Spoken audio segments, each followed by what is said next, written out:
ಇವರು ಹೇಳಿದ್ರು ಗೊತ್ತಾ, ನಾನು ಇನ್ಸ್ಟಾಗ್ರಾಮಲ್ಲಿ ಅಥವಾ ರೀಲ್ಸಲ್ಲಿ ಅಥವಾ ಯೂಟ್ಯೂಬಲ್ಲಿ ಹಾಕ್ತಿದ್ದೆ. ಯಾಕಂದರೆ ಎಲ್ಲರೂ ಏನು ಮಾಡ್ತಾರೆ, ಹ್ಯಾಪಿಯಾಗಿರೋದು ಹಾಕ್ತಾರೆ. ನಾವು ಅಲ್ಲಿ ಹೋಗಿದ್ದು, ಸಿಟಿಗೆ ಹೋಗಿದ್ದು, ಮಾಲ್ಗೆ ಹೋಗಿದ್ದು, ಖುಷಿ ಪಟ್ಟಿದ್ದು, ಅಡುಗೆ ಮಾಡಿದ್ದು ಹಾಕ್ತಾರೆ. ಆದರೆ ಈ ಥರ ಪರಿಸ್ಥಿತಿಗಳಲ್ಲಿ ಹೇಗೆ ನಾವು ನಡ್ಕೋಬೋದು ಅಥವಾ ಹೇಗೆ ಈ ಥರನೂ ಇರ್ಬೋದಾ ಅಂತ ಆ ಥರ ಒಂದು ಸಂದರ್ಭನ ಯೋಚನೆ ಮಾಡೋಕ್ಕೆ ಆಗಲ್ಲ. ಆ ಥರದ್ದೊಂದು ವಿಷಯಗಳನ್ನ ಜನರ ಮುಂದೆ ಪ್ರಸ್ತಾಪ ಮಾಡಿದ್ದಾರೆ. ಆ್ಯಂಡ್ ಏನಂದರೆ ಇವರು ಇವಾಗ್ಲೂ ಅಷ್ಟೇ ಬರೀ ಕೆಲಸ ಮಾಡಿಕೊಂಡು ಓಕೆ ಫ್ಯಾಮಿಲಿ ಅಷ್ಟೇ ಅಲ್ಲ, ಇವ್ರಿಗೆ ಬರ್ತಿರೋಂಥ ಹಣದಲ್ಲಿ ಒಂದು 20% ಸೋಷಿಯಲ್ ಸರ್ವಿಸ್ ಮಾಡ್ತಾರೆ. ಅಲ್ಲಿ ಬರುವಂಥ 80%ಅಲ್ಲಿ ಇವರು ಅಂಜಲಿಯವ್ರನ್ನ ನೋಡ್ಕೊಳ್ತಾ ಹಾಗೆ ಫ್ಯಾಮಿಲಿ ಕೂಡ ನೋಡ್ಕೊಳ್ತಾ ಇದ್ದಾರೆ. ಇಂಥ ಒಳ್ಳೆ ಕಾರ್ಯದಲ್ಲಿ ಕೂಡ ಇವರು ತೊಡಗಿಸ್ಕೊಂಡಿದ್ದಾರೆ. ಇಂಥ ಒಂದು ಒಳ್ಳೆ ಮಹಾನ್ ಕಾರ್ಯ ಮಾಡ್ತಾರೆ. ಅಂದರೆ ಜನರಿಗೆ ಒಂದಿಷ್ಟು ವಿಷಯಗಳು ತಲುಪಿಸೋದ್ರ ಜೊತೆಗೆ ಅವರು ಕೂಡ ಸೋಷಿಯಲ್ ಸರ್ವಿಸ್ ಕೂಡ ಮಾಡ್ತಿದ್ದಾರೆ. ಆ್ಯಂಡ್ ಇದ್ರ ಮುಖಾಂತರ ಏನು ಹೇಳೋಕ್ಕೆ ಇಷ್ಟಪಡ್ತೀನಿ ಅಂದರೆ, ಇವಾಗ ಬಂಗಾರದ ಮನುಷ್ಯ ಸಿನಿಮಾ ನೋಡಿರ್ತೀವಿ, ಆಲ್ಮೋಸ್ಟ್ ಎಲ್ಲ ನೋಡಿರ್ತೀವಿ. ಸೊ ಆ ಸಿನಿಮಾ ಬಂದಾಗ ಸಾಕಷ್ಟು ಜನ ಸಿಟಿ ಬಿಟ್ಟು ಅವರು ವಾಪಸ್ ಅವ್ರ ಹಳ್ಳಿಗೆ ಹೋಗ್ತಾರೆ, ಭೂತಾಯಿಯ ಸೇವೆಗೆ ಅಂತ ಹೋಗ್ತಾರೆ. ಯಾಕೆ ಅಂತ ಹೇಳಿದ್ರೆ ಅವಾಗ ಒಂದು ರೆವಲ್ಯೂಷನ್ ಕ್ರಿಯೇಟ್ ಆಗಿತ್ತು ಒಂದು ಸಿನಿಮಾ ನೋಡಿದಾಗ. ಸೊ ಅದೇ ರೀತಿಯಲ್ಲಿ ಒಂದು ಸಿನಿಮಾ ಆಗಿರ್ಬೋದು, ಪುಸ್ತಕ ಆಗಿರ್ಬೋದು, ಅಥವಾ ಯಾವ್ದಾರ ವ್ಯಕ್ತಿಯ ಒಂದು ಮಾತುಗಳಾಗಿರ್ಬೋದು, ಇನ್ಸ್ಪೈರ್ ಮಾಡುತ್ತೆ ಒಂದು ವಿಷಯ ಮಾಡೋದಕ್ಕೆ. ಪ್ರಸ್ತುತವಾಗಿ ಏನಾಗ್ತಿದೆ ಅಂತ ಹೇಳಿದ್ರೆ, ನಾವು ನಮ್ಮ ತಂದೆ ತಾಯಿ 30 ವರ್ಷ 35 ವರ್ಷ ಮದುವೆ ವಾರ್ಷಿಕೋತ್ಸವ ಆಚರಿಸ್ಕೊಳ್ಳೋದನ್ನು ನೋಡ್ತಾ ಇದ್ದೀವಿ. ಅದೇ ರೀತಿಯಲ್ಲಿ 30 ನಿಮಿಷಕ್ಕೆ ಪ್ರೀತಿಯಾಗಿ ಬ್ರೇಕಪ್ ಆಗೋದು ಕೂಡ ನೋಡ್ತಾ ಇದ್ದೀವಿ. ಸೊ ಇಂಥ ಒಂದು ಸಂದರ್ಭದಲ್ಲಿ ಒಂದು ಎಚ್ಚರಿಸುವಂಥ ಒಂದು ವಿಷಯ ಬರಬೇಕು. ಅದು ಪುಸ್ತಕ ಆಗಿರ್ಬೋದು, ಅದರ ಮಾತಾಗಿರ್ಬೋದು, ಸಿನಿಮಾ ಆಗಿರ್ಬೋದು, ಅದು ಯಾವುದೇ ರೀತಿಯಲ್ಲಿ ಆಗಿರ್ಬೋದು. ಸೊ ಆ ಥರ ಎಚ್ಚರಿಸುವಂಥ ಒಂದು ಸಿನಿಮಾ ಲವ್ ಯು ಮಧು ಆಗಿದೆ ಅಂತ ನಾನು ಹೇಳಕ್ಕೆ ಇಷ್ಟಪಡ್ತೀನಿ. ಸೊ ರೇಷ್ಮಾ ಅವ್ರು ಕೂಡ ಇದ್ರ ಬಗ್ಗೆ ಏನಾದರೂ ಹೇಳಿ. ಎಲ್ರಿಗೂ ನಮಸ್ಕಾರ. ಥ್ಯಾಂಕ್ ಯು ಸೋ ಮಚ್ ಎಲ್ಲರೂ ಬಂದು ನಮಗೆ ಇದು 2ನೇ ಪ್ರೆಸ್ ಮೀಟ್ ಇಷ್ಟು ಸಪೋರ್ಟಿವ್ ಆಗಿ ಬಂದಿರೋದಕ್ಕೆ ಥ್ಯಾಂಕ್ ಯು ಸೋ ಮಚ್. ಮೊದಲನೇದಾಗಿ Kumar sir thank you so much ಇದಕ್ಕೆ ನನ್ನನ್ನು ಕನ್ಸಿಡರ್ ಮಾಡಿದ್ದಕ್ಕೆ. And Siddu thank you so much supportive ಆಗಿದ್ದಕ್ಕೆ. ಸೊ ನಮ್ಮ ಸಿನಿಮಾ ಬಗ್ಗೆ ಪ್ರತಿ ಸತಿ ನಾವು ಮಾತಾಡ್ತಾ ಅದೇ ಹೇಳಬೇಕಾಗುತ್ತೆ, ಇದು ಒಂದು ಪ್ರೀತಿ ಬಗ್ಗೆ ಇರೋ ಸಿನಿಮಾ ಅಂತ.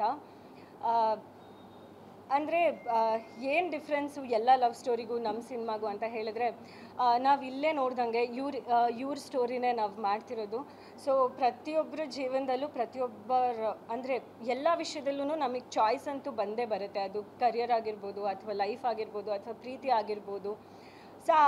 ಸೊ ಆ ಚಾಯ್ಸ್ ನಾವು ಏನು ಮಾಡ್ತೀವಿ ಅನ್ನೋದು ತುಂಬ ಇಂಪಾರ್ಟೆಂಟ್ ಆಗುತ್ತೆ. ಇವಾಗ ಅವ್ರ ಚಾಯ್ಸ್ ಇದ್ದಿದ್ದು ಅವ್ರು ಬದುಕಲ್ಲ ಅಂತ ಹೇಳಿದ್ರೂ ಆ ಪ್ರೀತಿ ಮೇಲೆ ನಂಬಿಕೆ ಇಟ್ಕೊಂಡು, ಇಲ್ಲ ನಾನು ಇವ್ರ ಜೊತೆನೇ ಇರ್ತೀನಿ, ಇವಳು ಏನಾದರೂ ಪರವಾಗಿಲ್ಲ, ಅವ್ರು ಹೇಳ್ದಂಗೆ ಬೆಡ್ ರಿಡನ್ ಆದರೂ ಪರವಾಗಿಲ್ಲ, ನಾನು ಏನಾದರೂ ಪರವಾಗಿಲ್ಲ, ನಾನು ಅವ್ರ ಜೊತೆನೇ ಇರ್ತೀನಿ ಅಂತ ಹೇಳಿ ಆ ಚಾಯ್ಸ್ನ ಅವ್ರು ಮಾಡಿ ಇವತ್ತಿಷ್ಟು ಸಕ್ಸಸ್ಫುಲ್ಲಾಗಿ.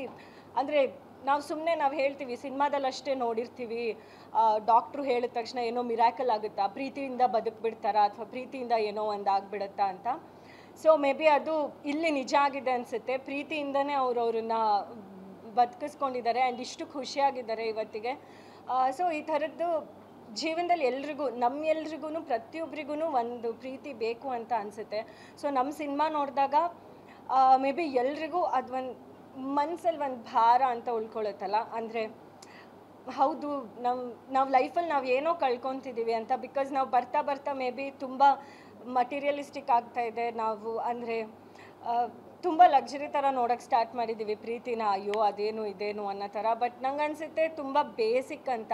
ಸೊ ನಾವು ಹೇಗೆ ಊಟ ಮಾಡ್ತೀವಿ, ಹೇಗೆ ನೀರು ಕುಡಿತೀವಿ, ಹೇಗೆ ನಿದ್ದೆ ಮಾಡ್ತೀವಿ, ಅದೇ ಥರ ಒಂದು ಟ್ರೂ ಲವ್ ನಮ್ಮ ಎಲ್ಲರ ಲೈಫಲ್ಲೂ ತುಂಬ ಬೇಸಿಕ್ ಥಿಂಗ್ ಅನಿಸುತ್ತೆ. ಅದನ್ನು ಉಳಿಸ್ಕೊಳ್ಳೋದು ನಮ್ಮ ಕೈಯಲ್ಲಿರುತ್ತೆ. ಸೊ ನಮ್ಮ ಸಿನಿಮಾ ನೋಡಿದಾಗ ನಾವು 100% ಏನು ಹೇಳ್ಬೋದು ಅಂದರೆ ಅದಂತೂ ಅನಿಸುತ್ತೆ. ಅಂದರೆ ದಿಸ್ ಈಸ್ ಲವ್, ಪ್ರೀತಿ ಹೀಗೆ ಮಾಡಬೇಕು. ಅವ್ರು ಹೇಳಿದ್ರಲ್ಲ, ಇದು ಮಾಡಿಲ್ಲ ಅಂದರೆ ಇದು ಪ್ರೀತಿನೇ ಅಲ್ಲ ಅಂತ. ಸೊ ಅದಂತೂ 100% ಅನಿಸುತ್ತೆ. And thank you Anjali and Akash यहाँ पर आने के लिए. Thank you so much. Thank you.